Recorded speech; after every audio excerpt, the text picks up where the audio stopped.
Let's talk diamond hand pads. We had a couple of questions about how do you use them, when do you use them, and what grit.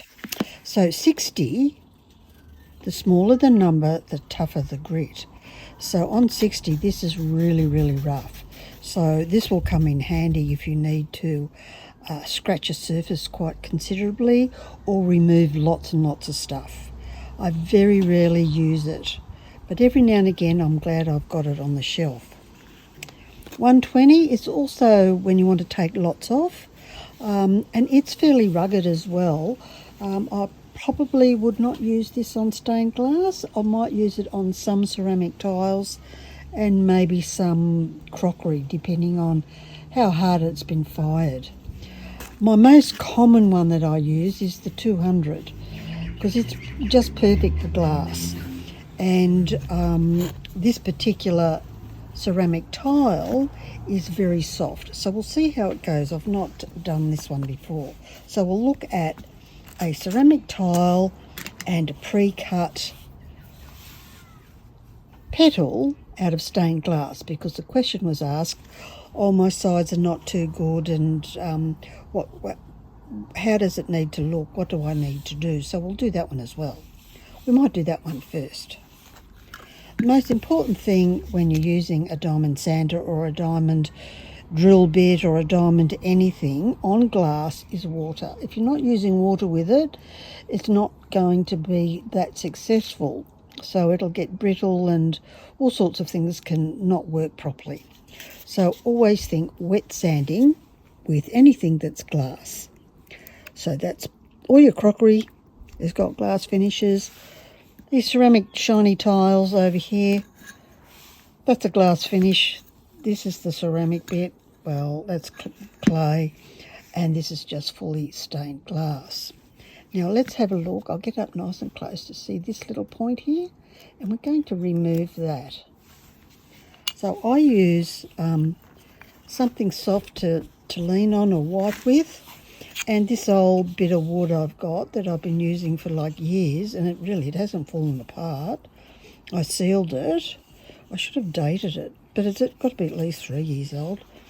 Look at my videos, you'll see me where I talk about it. I'm using this little guy.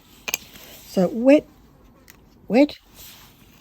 come over here. Now we're not scrubbing moss off the bottom of a bird bath. We're taking off some glass, so you don't need to grit your teeth, and just gently rub backwards and forwards, and you'll feel it. It's sort of firm but gentle. So we were taking that knob off. I'm going to turn it upside down now on the other side because it only needs just a little bit off now. And now I'm going to give it a wash so you can see a close look of it.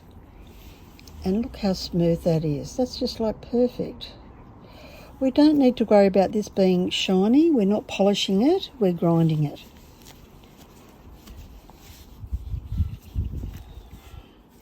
So you can see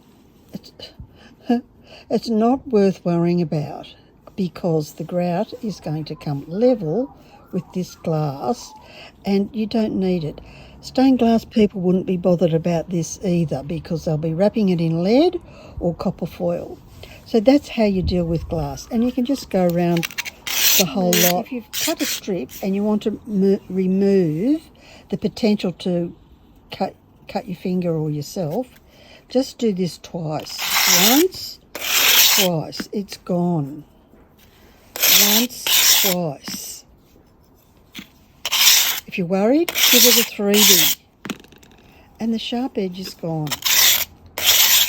When you're scoring, this bottom edge is the sharpest, and it's just looking for your DNA. And as you can see on there where I have ground it. And look, I'm rubbing my finger on it, and no blood. Yeehaw! Okay, let's check out the ceramic tile. Now, if you're working with really tough tiles that's got a really solid clay, like the current tiles, wall tiles we get from Bunnings, pretty solid, This is a lovely soft clay made in England, so it's much more gentle. I don't want to be ripping into this like a crazy woman because it will crack the surface. Now, just go around gently. Oh, I didn't show you up nice and close. Okay, let's have a look at this bit here, nice and close. It's a little bit higgledy-piggledy, so I'll pop that there, and that's the bit I'm going to grind. Well, sorry, sand. So I'm just going backwards and forwards a little bit.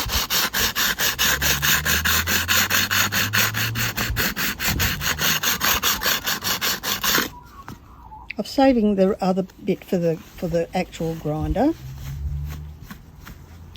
And there you can see it's got a pretty smooth edge. There's very minor, you can barely see it, little creases on the edges.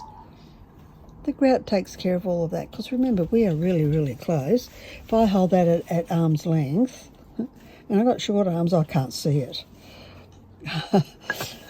So there you have it. That's with.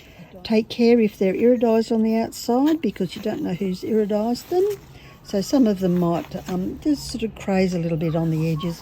But once again, once it's grouted, you would need a microscope to see it. Dead easy.